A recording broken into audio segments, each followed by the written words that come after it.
Kembali lagi di Cerita Cinta Channel. Jangan lupa like, comment, and subscribe ya. Terima kasih.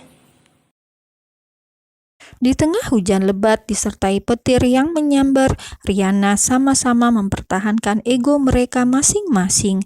Baik Alan maupun Riana tidak ada yang mau beranjak dan mengalah. Alan masih tenggelam dalam kesedihan yang tak berkesudahan, sedangkan Riana bertahan dengan cinta sebelah tangannya. Cukup lama mereka bertahan pada pendirian mereka hingga beberapa waktu kemudian saat hujan telah reda. Ketika langit kembali cerah, Alan bangkit. Ia berbalik hendak pulang dan alangkah terkejutnya ia, Riana tersungkur di atas tanah pemakaman di belakangnya. Ternyata gadis itu pingsan tanpa sepengetahuan Alan. Pria itu baru sadar ketika ia berbalik akan pulang. "Riana!" pekik Alan. Ada raut kecemasan tergambar jelas di wajahnya. Ia tidak mengira gadis kuat itu akan tumbang juga. Aduh Alan, Riana juga seorang wanita. Bisa jadi ia membusungkan dada berkata bahwa ia kuat, ia tangguh, tapi hati wanita itu rapuh. Fisiknya pun demikian, tidak sekuat perempuan. Beda sekali kan dengan suaramu, wanita yang sepanjang hidupnya selalu menangis, namun memiliki ketangguhan yang hebat. Sayang sekali, suaramu telah pergi. Akankah ia kembali? Alan merengkuh tubuh Riana. Ia membopong tubuh gadis itu menuju mobilnya. Matanya sekilas melihat sosok Sora. Ia seperti mengingat bagaimana wanitanya direnggut di depan matanya. Alan mulai panik. Kejadian ini mengingatkannya pada Sora yang telah pergi meninggalkannya. "Bangun Riana, Riana!" teriak Alan berkali-kali. Tubuh Riana kala itu sangat dingin. Guyuran air hujan yang menerpanya berjam-jam membuat gadis itu akhirnya tumbang. Alan pun membawanya ke dalam mobil. Mereka langsung menuju rumah sakit terdekat. "Suster, selamatkan wanita ini," ucap Alan ketika sampai di rumah sakit. Kejadian yang menimpanya beberapa saat lalu mendadak muncul dalam kepalanya. Rasa kehilangan sepertinya telah memporak-porandakan pikiran waras pria tersebut.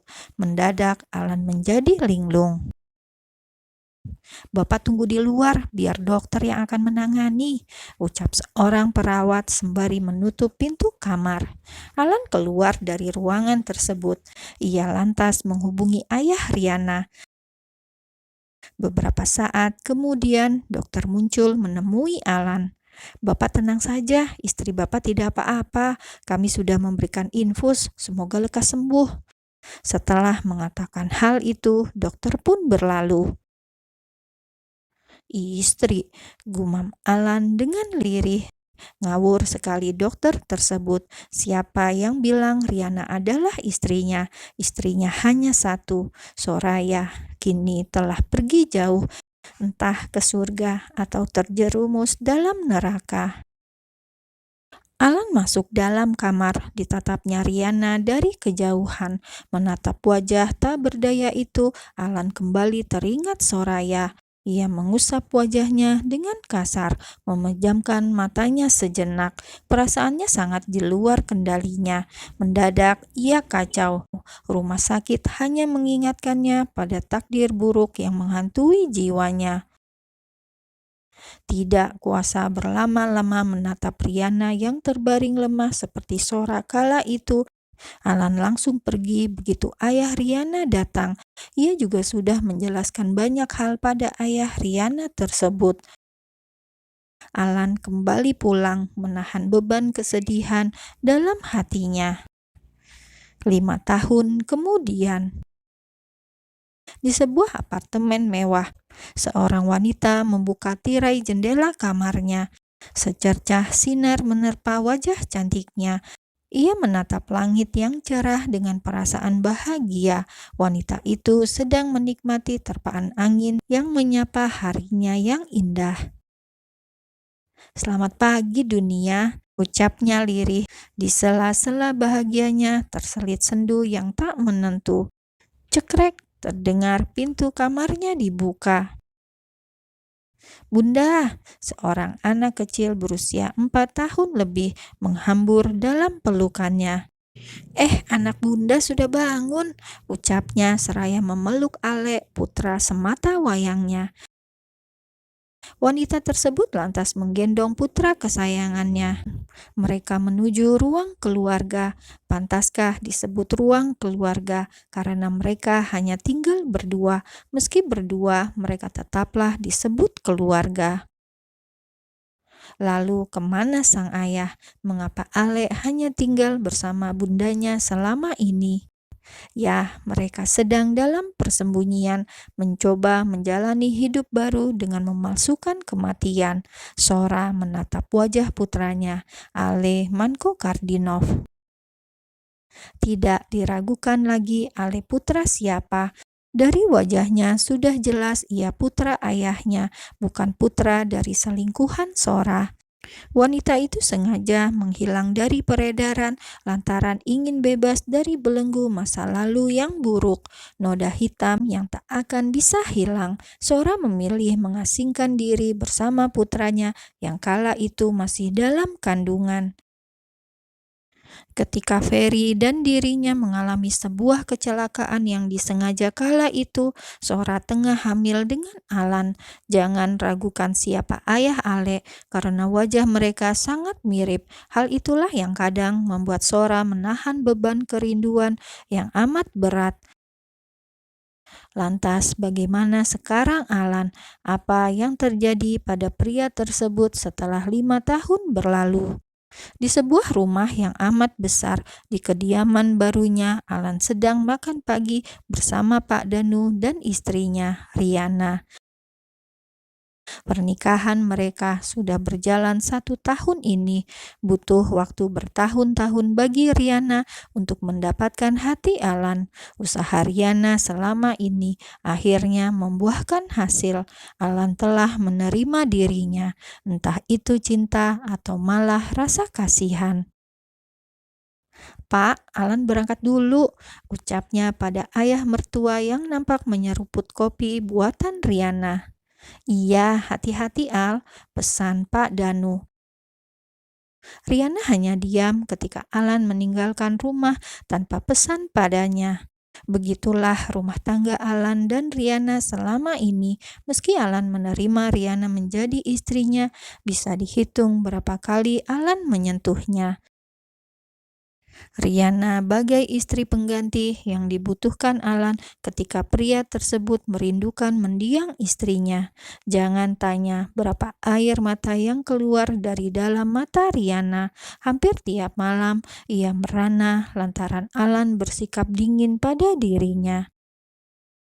Sora masih mengakar kuat dalam hati pria tersebut. Riana tidak pernah bisa menggantikan posisi Sora, tidak pernah. Apartemen Sora. "Bunda, besok Bunda ke sekolah ya, Ale mau pentas," ucap Ale sembari memainkan mobil-mobilan yang berserakan di lantai ruang kerja bundanya.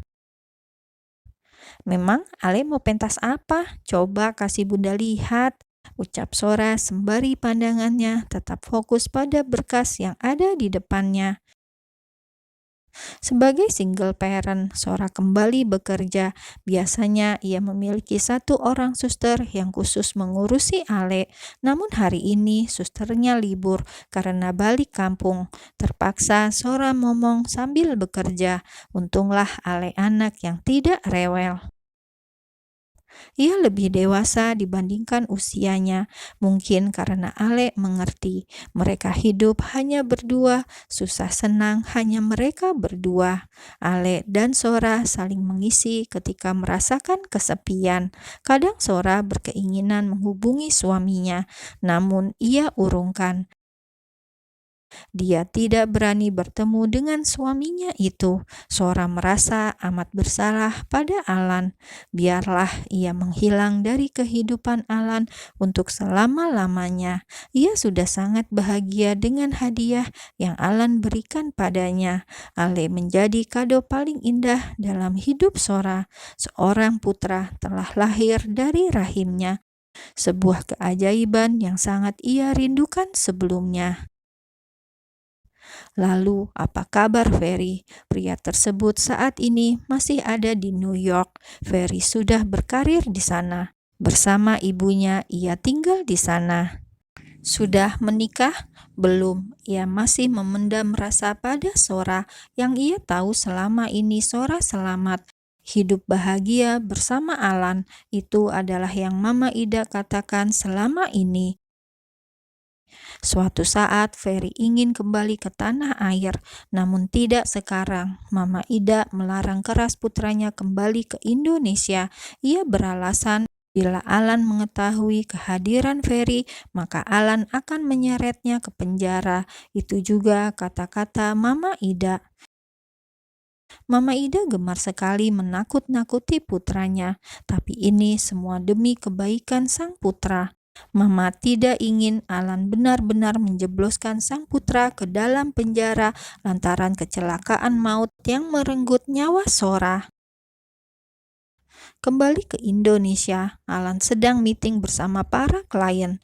Alan menolak laporan yang diberikan pegawainya. Ia ingin semua direkap ulang. Banyak laporan yang tidak sesuai. Wajah semua karyawan nampak tegang. Selepas kepergian Sora, Alan memang banyak berubah. Ia sekarang jarang tersenyum. Yang ada, alisnya terus menyatu seharian. Selalu ada hal yang membuatnya marah dan tidak suka. Dret-dret, getaran ponsel milik Sora membuat Ale mendekat ke bundanya. "Bunda, telepon! Bunda, telepon!" Ale lari-lari membawa ponsel milik bundanya. Sora yang sedang berada di kamar mandi berteriak pada Ale, "Iya sayang, bentar ya, Bunda bentar lagi selesai." Sora keluar dari kamar mandi. Ia lantas mengambil ponsel yang sudah berganti tempat. Tentunya Ale yang bermain-main dengan teleponnya. Ia begitu terhenyak tatkala menatap layar ponselnya. Sebuah panggilan masuk membuat hatinya bergetar. Bagaimana ada yang mengetahui nomornya? Ini adalah nomor baru. Tidak ada yang tahu kecuali teman-teman kerjanya. "Halo, halo." Rupanya Ale tadi memencet tombol hijau. Suara dari seberang membuat hati Sora bergetar. Siapa sih yang menelpon Sora?